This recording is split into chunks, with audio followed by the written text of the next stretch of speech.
Akala, natives, race and class in the ruins of empire.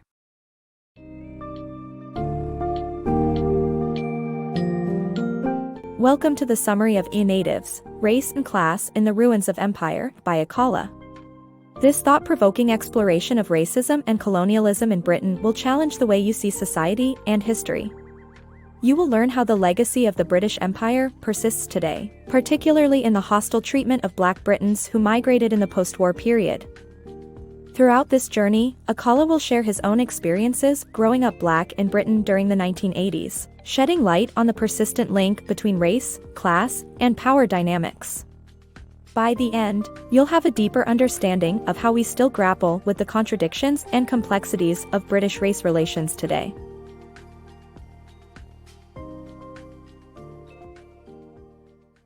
Windrush generation and racist backlash. Following World War II, Britain encouraged 500,000 Caribbeans bearing British passports to migrate to the country for work.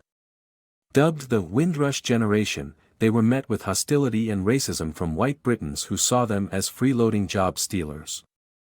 The immigrants quickly realized that the stories they were told about the mother country were untrue and that Britain was full of poor white people. Hostility grew as no one explained to white Britons that the welfare state was supported by revenues raised in colonies like Jamaica and that the people who arrived weren't immigrants, but British subjects like anyone else in the country. Akala's early experiences with racism in Britain. Akala, born to a mixed-race couple in 1983, faced ubiquitous and unashamed racism in Britain from an early age. His father had come to England from Jamaica, and his mother had lived in the British colony of Hong Kong. Growing up in a society where black meant black and being black made you a target, Akala learned about the hostility towards people who looked like him from an early age. He was called the N-word at just 5 years old and witnessed racism also being physically violent, such as his father's scars from beatings at the hands of police and fights with far-right skinheads. Despite his mother's white skin, which led to her being spat at in the street and his classmate using racial slurs against him, she always supported him and ensured he felt safe reporting incidents of racist abuse. As a young boy, he saw a photo of John Barnes, a Jamaican-born Liverpool winger, kicking away a banana skin thrown at him by fans chanting racist abuse. Although he didn't yet understand its significance, Akala realized the photo highlighted the pervasive nature of racism in Britain. Policing London's black boys. Akala recounts his experiences as a black teenage boy growing up in London's poorest boroughs.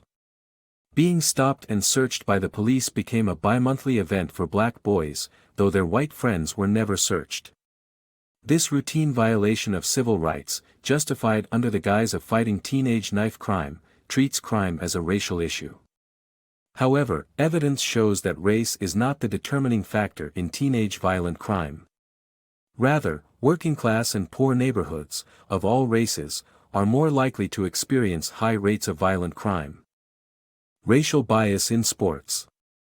The book highlights the biased perspective towards black athletes in sports. It compares the treatment of Ajax Amsterdam, a poorer soccer club that outperformed its richer English counterparts, to the Olympic sprint event where almost all the athletes who finished the 100-meter sprint in under 10 seconds were black. The media tried to explain this by citing pseudoscientific genetic advantages, ignoring the investments in athletics made in countries like Jamaica. While white athletic achievements are seen as the norm, black achievements are often considered a strange anomaly, and hence, an esoteric explanation is attempted. This is evident from the comparison made between German and Italian soccer dominance after the war and fascist regimes, and the absurd genetic theory suggested to explain black athletes' superior performance. Britain's complicated legacy on slavery. The book challenges the notion that Britain was the first country to abolish slavery by showing how it intervened to reinstate the slave trade in Haiti. It reveals how Britain continued to support slavery in other countries and complicity in the slave trade even after its official abolition. The author argues that Britain's involvement in slavery is a more complex story. They highlight that it was not until 2008 that Britain finished repaying the debt from compensating slave owners with the largest public bailout in British history.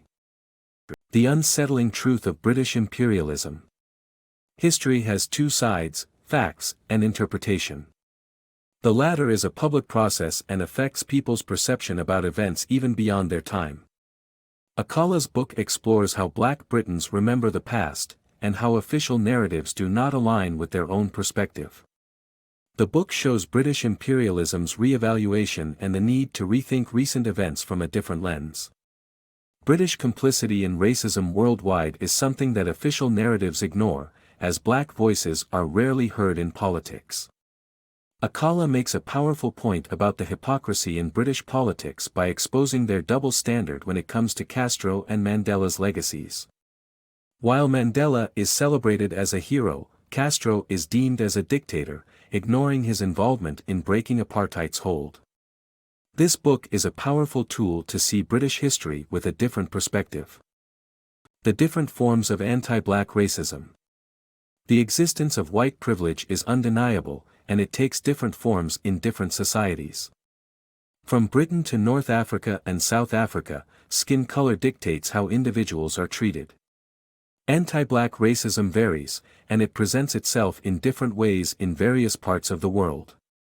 In the United States, for instance, anyone with a single Black ancestor is considered Black due to the so-called one-drop rule.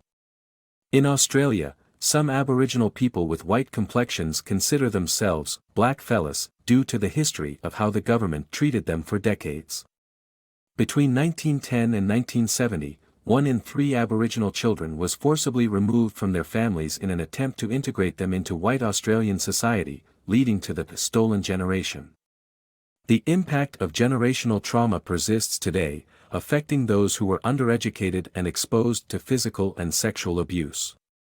The author argues that to understand the different forms of anti-Black racism, we must first acknowledge the existence of white privilege and how it manifests in diverse cultures and societies.